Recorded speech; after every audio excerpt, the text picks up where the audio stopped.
सञ्जय उवाच तं तथा कृपयाविष्टम् अश्रुपूर्णाकुलेक्षणम् विषीदन्तमिदं वाक्यम् उवाच मधुसूदनः। श्रीभगवानुवाच कुतस्त्वाकश्मलमिदम् विषमे समुपस्थितम् अनार्यजुष्टमस्वर्ग्यम् अकीर्तिकरमर्जुन। क्लैब्यम् आस्मगमः पार्थ नैत्वत्त्वय्युपपद्यते क्षुद्रम् हृदय दौर्बल्यम् त्यक्त्वोत्तिष्ठ परन्तप। अर्जुन उवाच कथम् भीष्ममहम् सङ्ख्ये द्रोणम् च मधुसूदन इषुभिः प्रतियोत्स्यामि पूजार्हावरिसूदन। गुरून् हत्वा हि महानुभावान् श्रेयो भोक्तुम् वैक्ष्यमपीह लोके हत्वार्थकामांस्तु गुरूनिहैव भुञ्जीय भोगान् रुधिरप्रदिग्धान्। न चैतद्विद्मः कतरन्नो गरीयः यद्वा जयेम यदि वा नो जयेयुः। यानेव हत्वा न जिजीविषामः तेव स्थिताः प्रमुखे धार्तराष्ट्राः। कार्पण्यदोषोपहतः स्वभावः पृच्छामि त्वाम् धर्मसम्मूढचेताः। यश्रेयस्यान्निश्चितम् ब्रूहि तन्मे शिष्यस्तेऽहम् शाधि माम् त्वाम् प्रपन्नम्। न हि प्रपश्यामि ममापनुद्यात् यच्छोकमुच्छोषणमिन्द्रियाणाम्। अवाप्य भूमावसपत्रमृद्धम् राज्यम् सुराणामपि चाधिपत्यम्। सञ्जय उवाच एवमुक्त्वा हृषीकेशम् गुडाकेशः परन्तप न योत्स्य इति गोविन्दम् उक्त्वा तूष्णीम् बभूवः। तमुवाच हृषीकेशः प्रहसन्निव भारत सेनयोरुभयोर्मध्ये विषीदन्तमिदम् वचः। श्रीभगवानुवाच अशोच्यानन्वशोचस्त्वम् प्रज्ञावादांश्च भाषसे गतासु न गतासूंश्च नानुशोचन्ति पण्डिताः। न त्वेवाहम् जातु नासम् न त्वम् नेमे जनाधिपाः। न चैव न भविष्यामः सर्वे वयमतः परम्। देहिनोऽस्मिन् यथा देहे कौमारम् यौवनम् जरा तथा देहान्तरप्राप्तिः धीरस्तत्र न मुह्यति। मात्रा स्पर्शास्तु कौन्तेय शीतोष्णसुखदुःखदाः आगमापायिनो नित्याः ताम् स्थितिक्षस्व भारत। यम् हि न व्यथयन्त्येते पुरुषम् पुरुषर्षभ समदुःखसुखम् धीरम् सोऽमृतत्वाय कल्पते। नासतो विद्यते भावः नाभावो विद्यते सतः उभयोरपि दृष्टोऽन्तः त्वनयोस्तत्त्वदर्शिभिः। अविनाशि तु तद्विद्धि येन सर्वमिदम् ततम्।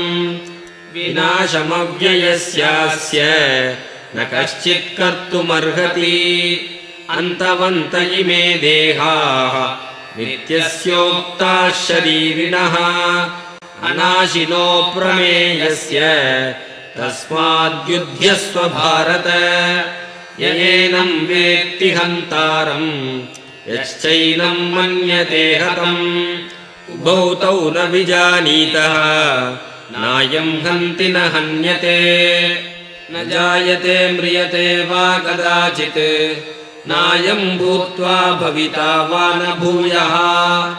अजो नित्यः शाश्वतोऽयम् पुराणः न हन्यते हन्यमाने शरीरे। वेदाविनाशिनम् नित्यम् येनमजमव्ययम् कथं स पुरुषः पार्थ खं घातयति हन्तिकम् वासांसि जीर्णानि यथा विहाय नवानि गृह्णाति नरोपराणि तथा शरीराणि विहाय जीर्णानि अन्यानि संयाति नवानि देहि नैनं छिन्दन्ति शस्त्राणि नैनं दहति पावकः न चैनं क्लेदयन्त्यापः न शोषयति मारुतः अच्छेद्योऽयमदाह्योऽयम् अक्लेद्यो शोष्य एव च नित्यः सर्वगतस्थाणुः अचलोऽयम् सनातनः अव्यक्तोऽयमचिन्त्योऽयम् अविकार्योऽयमुच्यते तस्मादेवम् विदित्वैनम् नानुशोचितुमर्हसि अथ चैनम् नित्यजातम् नित्यम् वा मन्यसे मृतम् तथापि त्वम् महाबाहो नैवम् शोचितुमर्हसि जातस्य हि ध्रुवो मृत्युः ध्रुवम् जन्म मृतस्य च तस्मादपरिहार्येऽर्थे न त्वम् शोचितुमर्हसि अव्यक्तादीनि भूतानि व्यक्तमध्यानि भारत अव्यक्तनिधनान्येव तत्र का परिदेवना आश्चर्यवत् पश्यति कश्चिदेनम् आश्चर्यवद्वदति तथैव चान्यः आश्चर्यवच्चैनमन्यः शृणोति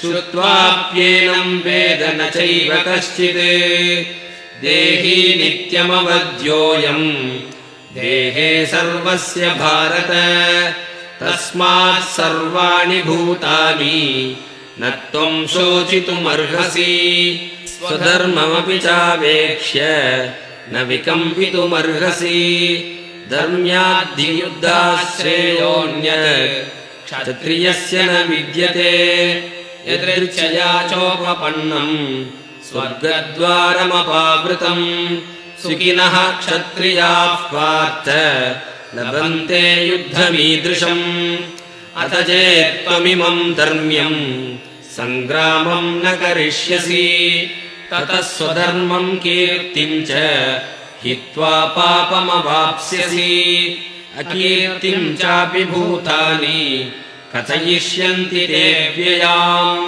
सम्भावितस्य चाकीर्तिः मरणादतिरिच्यते भयाद्रनादुपरतम् मंस्यन्ते त्वाम् महारथाः येषाम् च त्वम् बहुमतः भूत्वा यास्यसि लाघवम् अवाच्यवादांश्च बहून् वदिष्यन्ति तवाहिताः निन्दन्तस्तव सामर्थ्यम् ततो दुःखतरम् नु किम् हतो वा प्राप्स्यसि स्वर्गम् जित्वा वा भोक्ष्यसे महीम् तस्मादुत्तिष्ठ कौन्तेय युद्धाय कृतनिश्चयः सुखदुःखे समे कृत्वा लाभालाभौ जयाजयौ ततो युद्धाय युज्यस्व नैवम् पापमवाप्स्यसि एषा ते विहिता साङ्ख्ये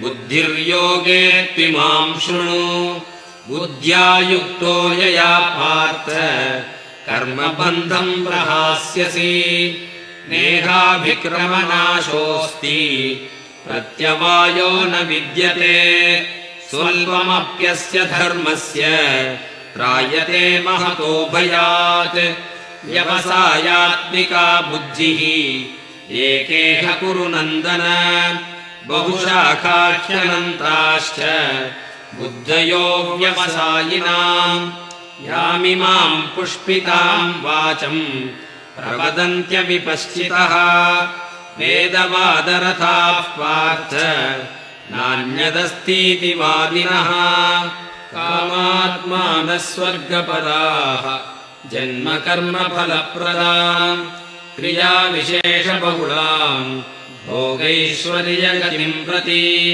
भोगैश्वर्यप्रसक्तानाम् तयापहृतचेतसाम् व्यवसायात्मिका बुद्धिः समाधौ न विधीयते त्रैगुण्यविषया वेदाः निस्त्रैगुण्यो भवार्जुन निर्द्वन्द्वो नित्यसत्त्वस्थः निर्योगक्षेम आत्मवान् यावानर्थ उदपाने सर्वतः सम्प्लुतोदके तावान् सर्वेषु वेदेषु ब्राह्मणस्य विजानतः कर्मण्येवाधिकारस्ते मा फलेषु कदाचन मा कर्मफलहेतुर्भूः मा ते सङ्गोऽस्त्वकर्मणि योगस्थः कुरु कर्माणि सङ्गम् त्यक्त्वा धनञ्जय सिद्ध्यसिद्ध्योः समो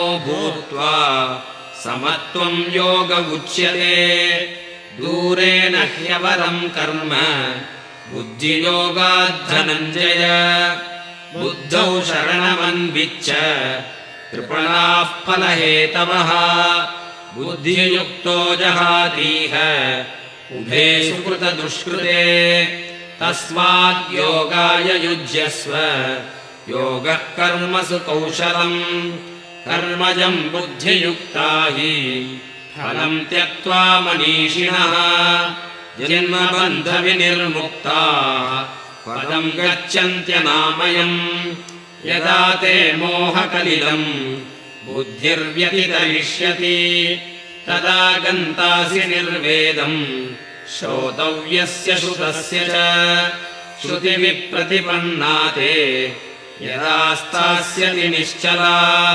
समाधावचला बुद्धिः तदा योगमवाप्स्यसि अर्जुन उवाच स्थितप्रज्ञस्य का भाषा समाधिस्थस्य केशव स्थितधीः किम् प्रभाषेत किमासीत व्रजेत किम् श्रीभगवानुवाच प्रजहाति यदा कामान् सर्वान् पार्थमनोगतान् आत्मन्येवात्मना तुष्टः स्थितप्रज्ञस्तदोच्यते दुःखेष्वनुद्विग्नमनाः सुखेषु विगतस्पृहः वीतरागभयक्रोधः स्थितधीर्मुनिरुच्यते यः सर्वत्रानभिस्नेहः तत्तत्प्राप्य शुभाशुभम् नाभिनन्दति न द्वेष्टि तस्य प्रज्ञा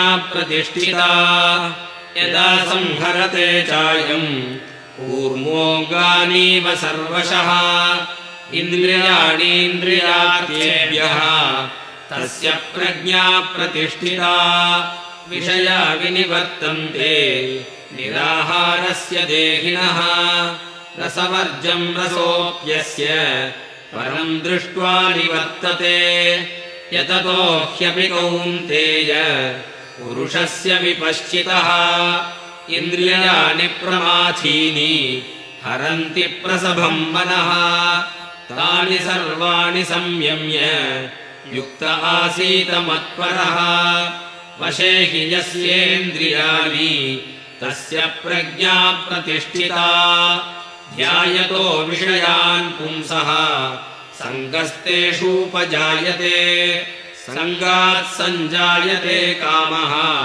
कामात् क्रोधोऽभिजायते क्रोधात् भवति सम्मोहः सम्मोहात् स्मृतिविभ्रमः स्मृतिभ्रंशात् बुद्धिनाशः बुद्धिनाशात् प्रणश्यति रागद्वेषवियुक्तैस्तु विषयानिन्द्रियैश्चरन् आत्मवश्यैर्विधेयात्मा प्रसादमधिगच्छति प्रसादे सर्वदुःखानाम् हानिरस्योपजायते प्रसन्नचेतसो ह्याशु बुद्धिः पर्यवतिष्ठते नास्ति बुद्धिरयुक्तस्य न चायुक्तस्य भावना न चाभावयतः शान्तिः अशान्तस्य कुतः सुखम् इन्द्रियाणाम् हि चरताम् यन्मनोनुविधीयते तदस्य हरति प्रज्ञाम् वायुर्नावमिवाम्भसि तस्माद्यस्य महाबाहो निगृहीतानि सर्वशः इन्द्रियाणि इन्द्रियार्थेभ्यः तस्य प्रज्ञा प्रतिष्ठिता या निशा सर्वभूतानां तस्यां जागर्ति संयमी यस्यां जाग्रति भूतानि सा निशा पश्यतो मुनेः आपूर्यमाणमचलप्रतिष्ठम् समुद्रमापः प्रविशन्ति यद्वत् तद्वत्कामायम् प्रविशन्ति सर्वे स शान्तिमाप्नोति न कामकामी विगाय कामान्यः सर्वान् पुमांश्चरति निःस्पृहः निर्ममो निरहङ्कारः स शान्तिमधिगच्छति